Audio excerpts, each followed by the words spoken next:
मधुबाला, जन्म मुमताज जहन बेगम दहलवी, 14 फरवरी 1933 से 23 फरवरी 1969, एक भारतीय अभिनेत्री थी जिन्होंने हिंदी फिल्मों में काम किया।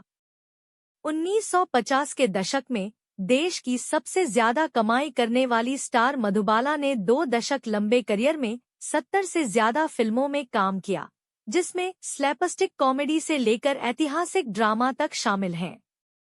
अपनी मृत्यु के लंबे समय बाद भी वह बॉलीवुड की एक आइकन बनी हुई हैं, खास तौर पर अपनी खूबसूरती और अपरंपरागत स्क्रीन व्यक्तित्व के लिए जानी जाती हैं।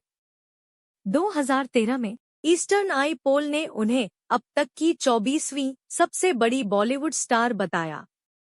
2008 के भारतीय डाक टिकट पर मधुबाला, जन्म मुमताज जहां बेगम दहलवी, 14 फरवरी 1933, दिल्ली, मृत 23 फरवरी 1969, आयु 36, बम्बई, महाराष्ट्र, भारत।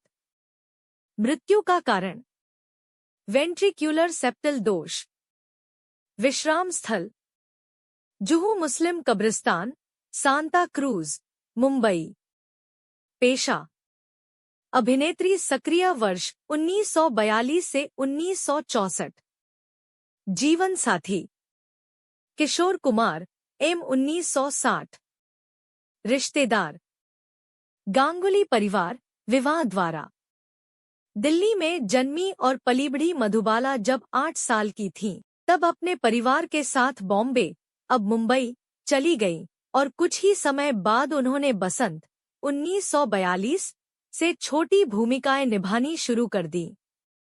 1940 के दशक के अंत में उन्होंने मुख्य भूमिकाएं निभाईं और ड्रामा नील कमल 1947 और अमर 1954, हॉरर फिल्म महल 1949 और रोमांटिक फिल्म बादल 1951 और तराना 1951 से सफलता हासिल की। थोड़े समय के झटके के बाद मधुबाला को comedy film Mr and Mrs 55 1955, Chalti Ka Naam Gaadi 1958 और half ticket 1962, crime film Howrah bridge और काला पानी दोनों 1958 और म्यूजिकल बरसात की रात 1960 में अपनी भूमिकाओं से लगातार सफलता मिली। ऐतिहासिक महाकाव्य नाटक मुगल-ए-आजम 1960 में अनारकली की भूमिका निभाने वाली मधुबाला, जो उस समय भारत की सबसे ज्यादा कमाई करने वाली फिल्म थी, ने उन्हें आलोचकों की व्यापक प्रशंसा दिलाई और उन्हें सर्वश्रेष्ठ अभिनेत्री के लिए फिल्मफेयर पुरस्कार के लिए एकमात्र नामांकन मिला। तब से आलोचकों ने उनके प्रदर्शन को भारतीय सिनेमाई इतिहास में सबसे बेहतरीन में से एक बताया है। उन्होंने 1960 के दशक में फिल्मों में छिटपुट रूप से काम किया। नाटक शराबी 1964 में अपनी अंतिम उपस्थिति दर्ज कराई।